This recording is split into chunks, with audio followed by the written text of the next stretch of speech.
Do you guys feel those expectations and pressure to kind of deliver? Absolutely. But it's good pressure. I think there's nothing to shy away from. There's nothing to be afraid of. This Clipper team, I just think they are the best team in the league right now, just based on their depth. This is the biggest season in the history of the Clippers franchise. This is year 4.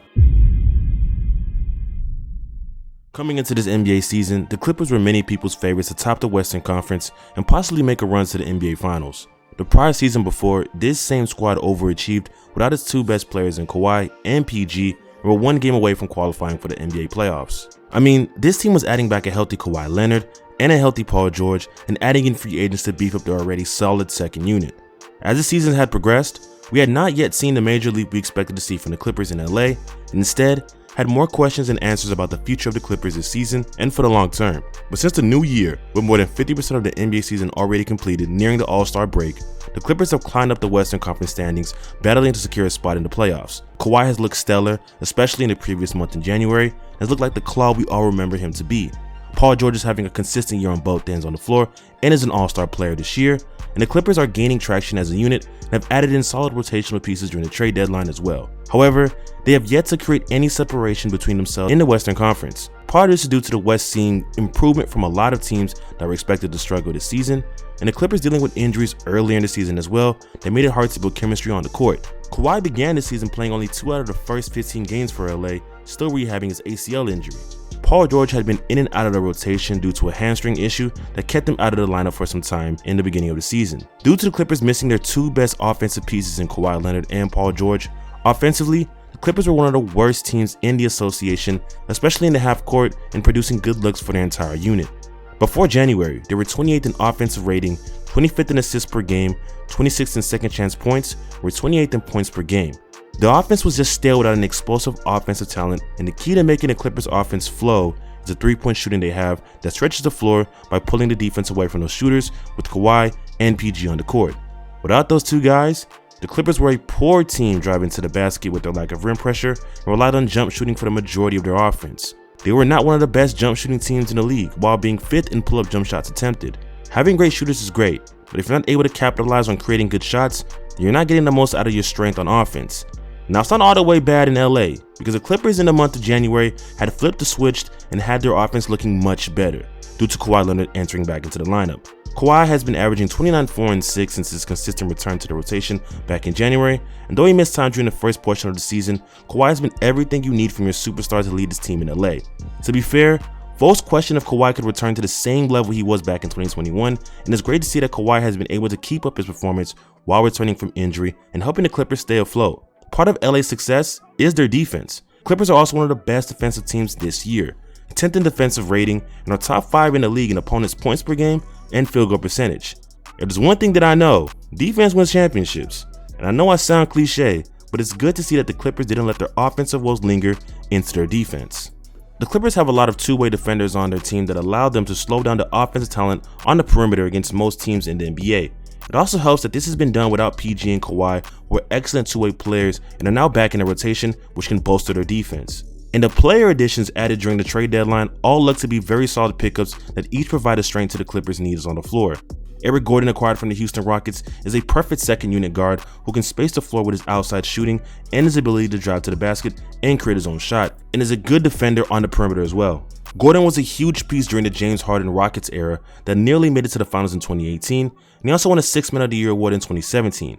Gordon is a little older, but what you want from your guard off the bench is a shooter open jump shot, play great defense, and Gordon still has those skills left in the tank to make an impact. Bones Highland, who was also picked up, is an okay replacement for Reggie Jackson, who was traded away, because Bones has shown to be slightly more efficient than Reggie this season and has had a similar offensive production to Reggie while playing less minutes in Denver where he once was. Highland has also shown he's been able to create shots for himself and playmake, and can knock down a pull-up 3, which the previous Clipper point guards in John Wall and Reggie Jackson were incredibly inefficient in doing so.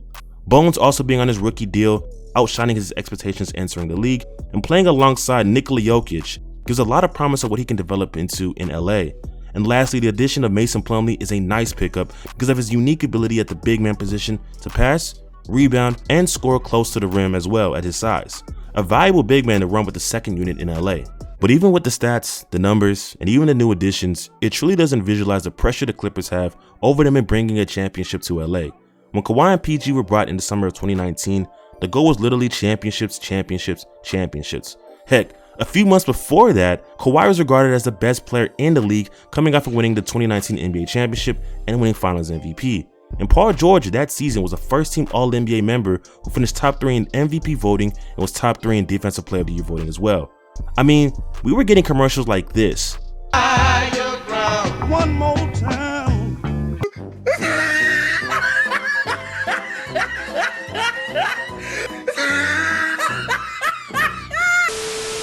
And within 3.5 years, the most we've seen from the Clippers is one conference finals, without Kawhi. And of course, I can't fail to mention the embarrassing 3-1 lead they blew in the bubble against the Nuggets in 2020. No, seriously, these guys have been on crud. It's fair to say the Clippers have failed to meet any of their expectations since 2019, and the clock is ticking. Outside of the Rockets and Spurs, the Western Conference currently has 13 teams that are vying for playoff position currently. The Nuggets and Grizzlies look like they've turned a corner. Dallas, LA, and the Phoenix Suns have made big moves in the trade deadline, and you got teams like the Kings, Pelicans, and Thunder who are emerging as young teams in the West who could be future contenders.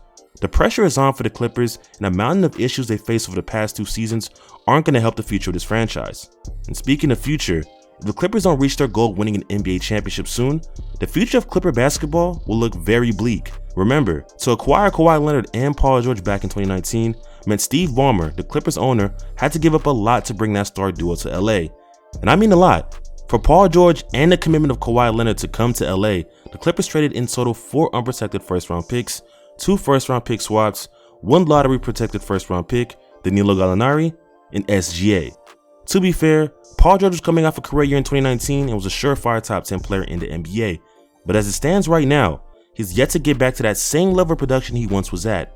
And SGA for OKC, on the other hand, has shown he's not only one of the best young players in the NBA, one of the best players in the league, period. He's averaging close to 30 a game on nearly 62% true shooting, while being one of the best finishers at the rim, and has made OKC a possible playoff team, disproving every preseason prediction that was made about the Thunder. I'll say all this to reiterate, the time is now for the Clippers to get their act together before it's too late. There is no future that you can bank on currently, and the Western Conference is only getting better and deeper. I like that Kawhi is slowly getting back into a rhythm, PG is in great form, and the Clippers role players all look solid to aid Kawhi and PG on both ends of the floor. The Clippers have made all the right moves to improve their roster in hopes of making a deep postseason run. The pressure is on, and we'll see if the Clippers can meet their expectations and prove all their doubters wrong. What do you guys think? Let me know your comments in the comment section, and if you enjoyed the video, leave a like and subscribe to the channel as well, and turn that post notification bell on so you never miss a video. Until next time, stay on beat.